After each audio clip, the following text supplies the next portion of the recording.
আসলে গরুটা গোয়ালির থেকে বেরোতে গেলেই 10-12 জন লোক লাগে। পবিত্র ঈদুল আজহাকে সামনে রেখে বিক্রির জন্য প্রস্তুত হয়েছে বিশাল দেহী একটি ষাঁড়, যার নাম বাহুবলী। ষাঁড়টির ওজন 1100 কেজি। ষাঁড়টির দৈর্ঘ্য 14 ফুট, উচ্চতা 5.5 ফুট।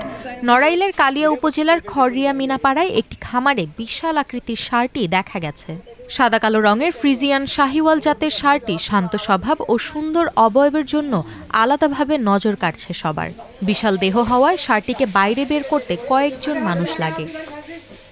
ছোট পরিসরে রিপনের বাড়িতে খামারটির যাত্রা শুরু হয় 2018 সালে। রিপনের 2 সন্তানের নামানুসারে ফার্মের নাম রাখা হয় রাহুল রিয়া এগ্রো ফার্ম। সেই খামারে প্রায় 2.5 বছর আগে চুয়াডাঙ্গার আলমডাঙ্গা হাট থেকে বাহুবলীকে কিনে এনেছিলেন রিপন। তখন ষাঁড়টির ওজন ছিল 200 কেজি। ঠিক তখনই ঠিক করেছিলেন এটিকে লালন পালন করে বড় করে তুলবেন। এইবার আমি 22টি গরু পালন করছি, তার মধ্যে একটা বড় গরুর নাম আছে বাহুবলী। আমার গরুর বর্তমান ওজন আছে 1100 কেজি, ওজন আছে, লাইভ ওয়েট আছে। তার গরুটা বাজার মূল্য দাম রাখা আছে 10 লক্ষ টাকা রাখা হয়েছে। যত্ন আর পুষ্টিকর খাদ্যে ধীরে ধীরে বেড়েছে ষাঁড়টির গঠন।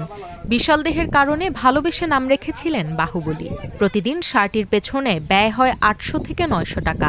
ষাঁড়টি সয়াবিনের খৈল, খড়, ভুসি, ভুট্টা, চিরা, গুড়, সাধারণ গুড়, ধানের কুড়া ও সবুজ ঘাস খায়। মিনেপাড়া একটা গরু খুব নামি দামি গরু দেখতে আসলাম। আজকে দেখলাম যে খুব নামি দামি গরু, খুব উচ্চ বড় গরু, দেখে খুব পছন্দ হলো, খুব সুন্দর গরু। এরকম গরু এখনও আমার সামায় দেখা পড়ি নেই। এমন কি ওরা কোনো বাজে খাবার খাওয়ায় নাই, খড় খাওয়ায়, ভুসি খাওয়ায় এবং ভুট্টা খাওয়ায়। ষাঁড়টি দেখতে প্রতিনিয়ত অসংখ্য মানুষ ভিড় করছেন। কেউ মোবাইলে ছবি তুলছেন, কেউ ভিডিও করছেন, আবার কেউ দাঁড়িয়ে মুগ্ধ দৃষ্টিতে দেখছেন প্রাণীটির দেহের গড়ন। হৃষ্টপুষ্টকরণ করা যে গরুটি আছে, আমরা সেটা ফ্রিজিয়ান জাতের। আমরা প্রত্যাশা করছি যে এটা এই এলাকার হয়তো সবচেয়ে বড় গরু, এবং খামারি মালিক যেটা দাবি করছেন তাতে প্রায় 28 মণের কাছাকাছি বলে উনি দাবি করছেন।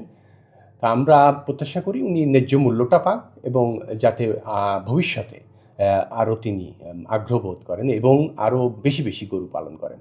বাহুবলী ছাড়াও খামারটিতে আরও 21টি শাহিওয়াল জাতের বড় গরু কোরবানির জন্য প্রস্তুত করা হয়েছে।